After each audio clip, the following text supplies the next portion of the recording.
Tom Pelissero, my colleague, our friend from the NFL Media Group, back here on the program. How are you, Tom?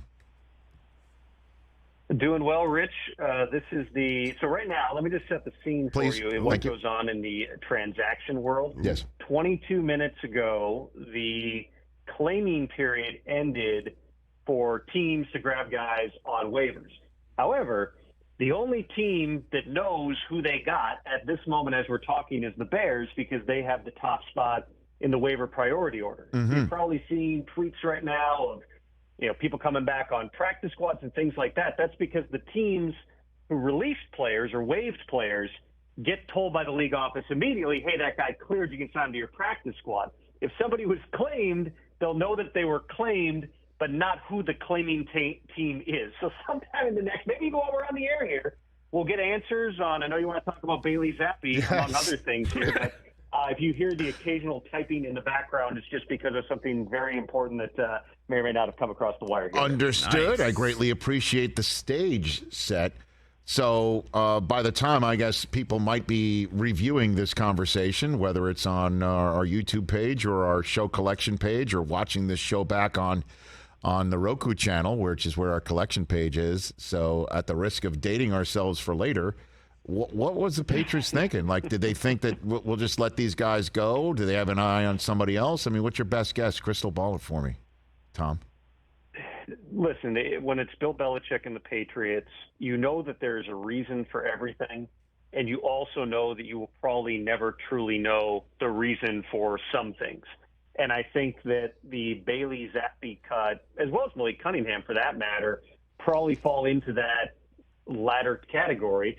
You have to think back to over the past year here, the Patriots use a fourth-round pick on Zappi.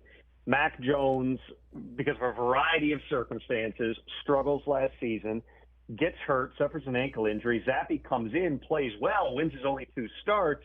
Mac goes back out there. People are chanting for Zappi. Mac's trying to gut it out through a high ankle sprain.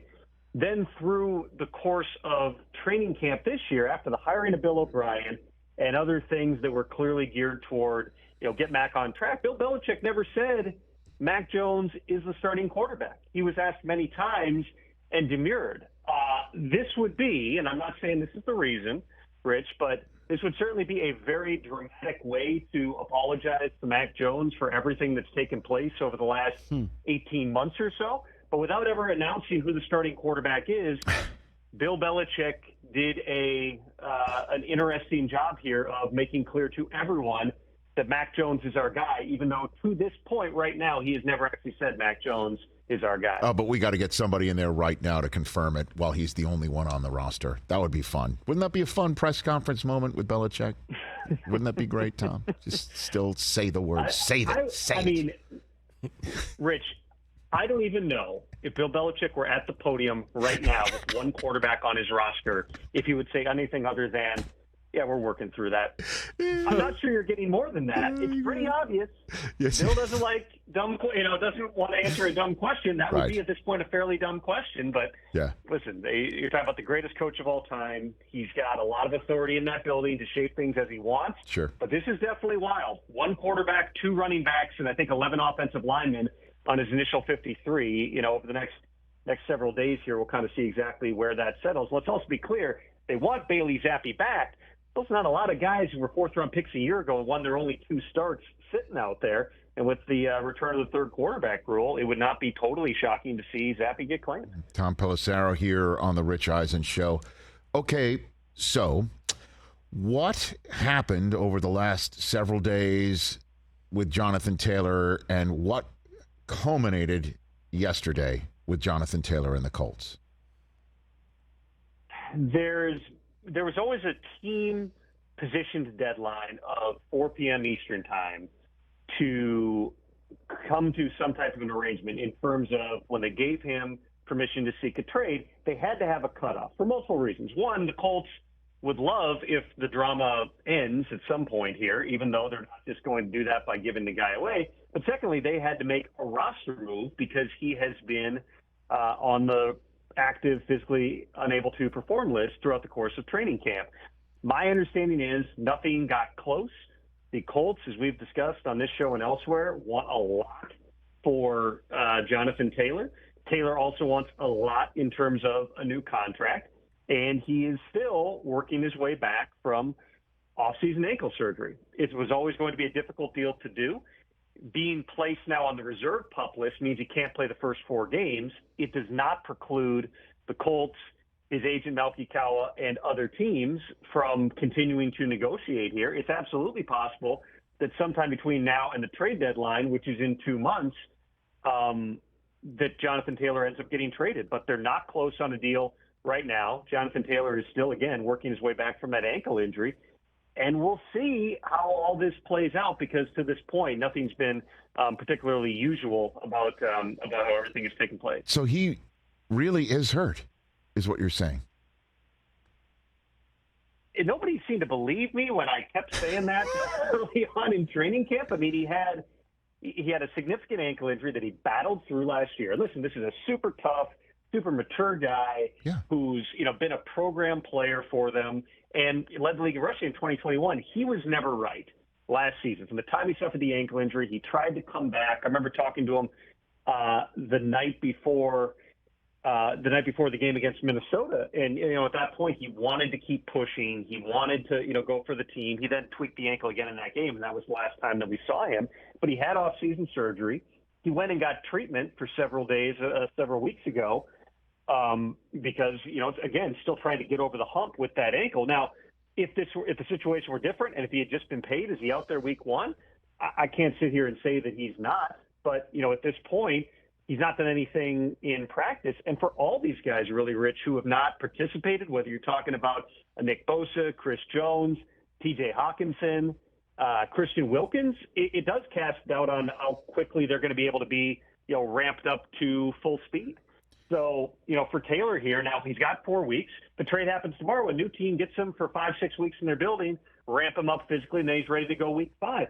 The further or the longer it takes for them to actually do a deal, the harder it's going to be for him to be ready week 5. But we'll see. But if he is legitimately hurt, right, and to the point where he can't push back on a PUP list move, if it is in any way, shape, or form hardball-y punitive from the Colts, then on what planet did he think he could get a market contract similar to McCaffrey or Derrick Henry or more than a franchise tag player, or expect to hit the open market and the Colts get back McCaffrey type compensation, right? I mean, if he's hurt, this is not his best negotiating position, I'd imagine, Tom, right? I will say this, and without trying to get into the psychology of Jonathan Taylor or his agent, I would just say I don't blame anybody, especially in this environment, for saying I'm a running back in the 4th year of my deal. Yeah. I've seen other guys get tagged, even though Saquon got an upgraded deal, Josh Jacobs got a vastly upgraded deal. I don't want to go out there and play for $4 million or whatever he's due here. I want to get a new contract. If the situation were different and if he had run for the rushing title in 2022, again, I fully believe that the Colts would have signed him to a long-term deal.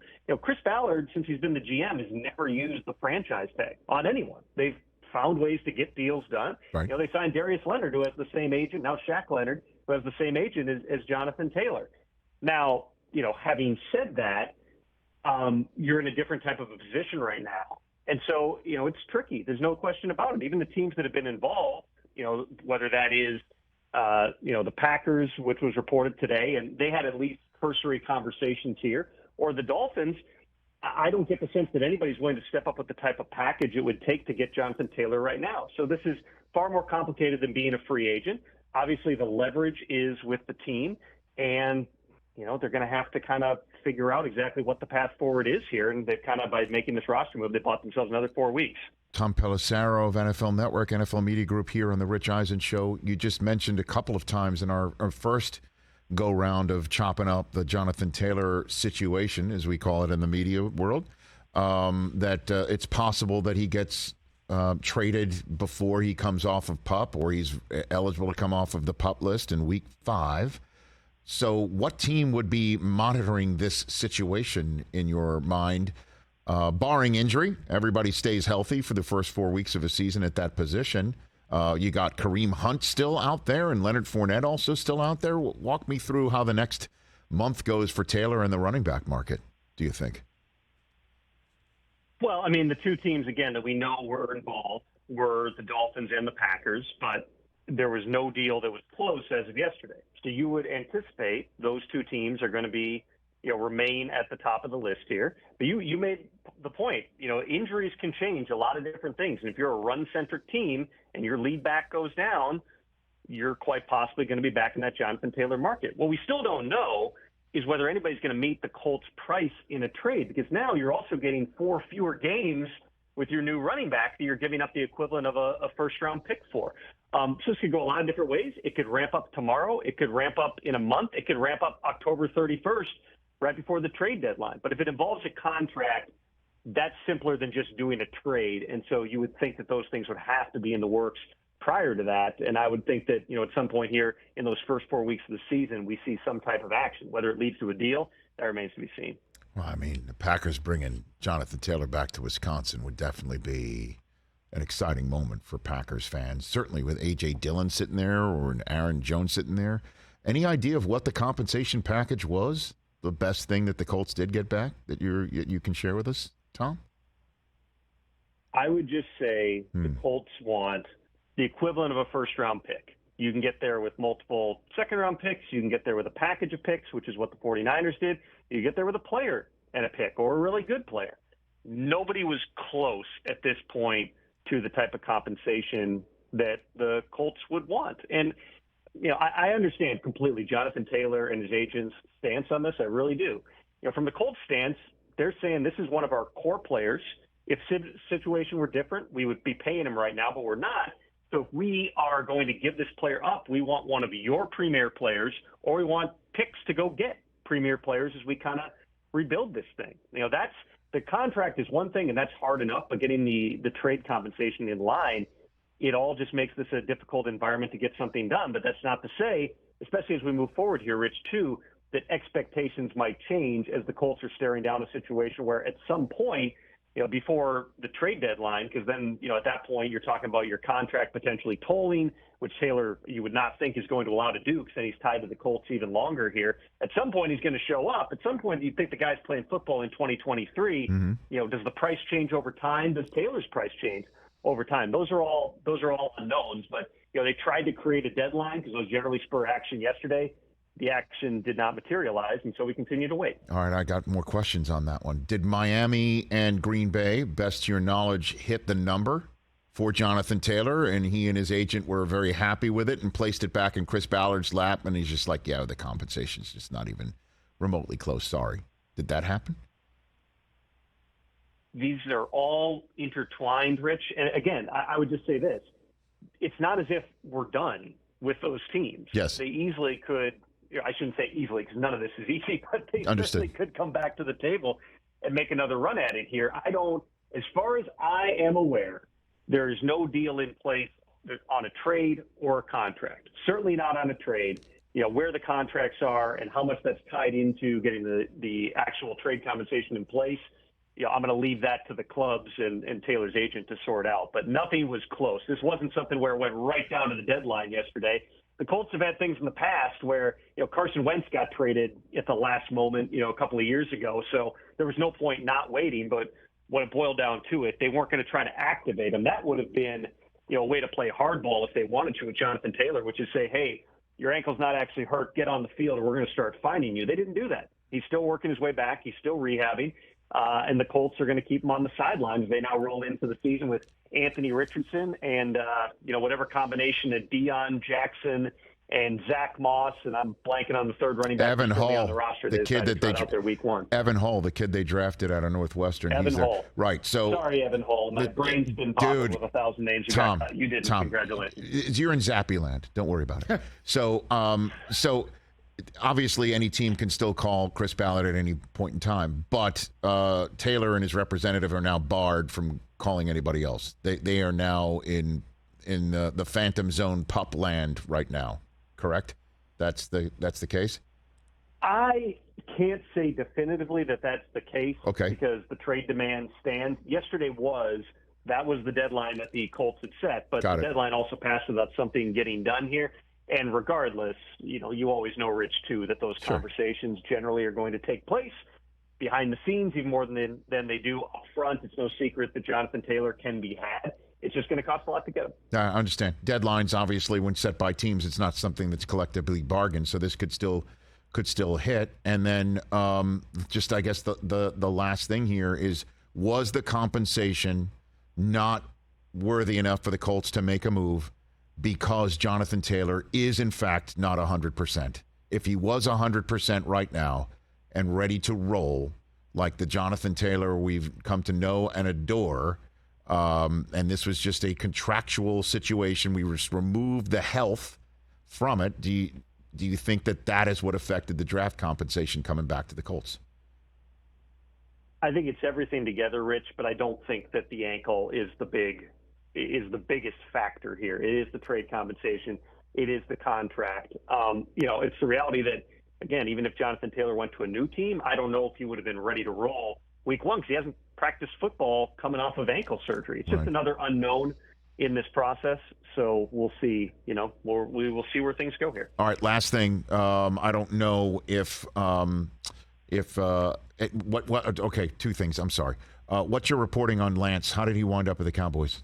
How did that happen? He went in and talked to Kyle Shanahan the day after. They let him cool off. He was upset by being demoted behind Sam Darnold. And he went in and told Kyle Shanahan he wanted a fresh start. They ramped things up quickly, got the best offers that they could. Dallas was in the market for a developmental potential quarterback. They had Cooper Rush as the backup. It was a good fit. They liked him coming out, and we'll see. We'll see now where things, how it all plays out from there for Trey Lance. But make no mistake, this was about them getting a developmental guy they had a really high grade on. And did he have any say on going to Dallas? Did they kind of talk to him, or were just like, hey, this is the best draft pick we could get. You're going to Dallas. That's the end of that. It was the best draft pick that they could get. There was really no consideration with holding him once they knew that, he did not want to be in San Francisco anymore. All right, Tom.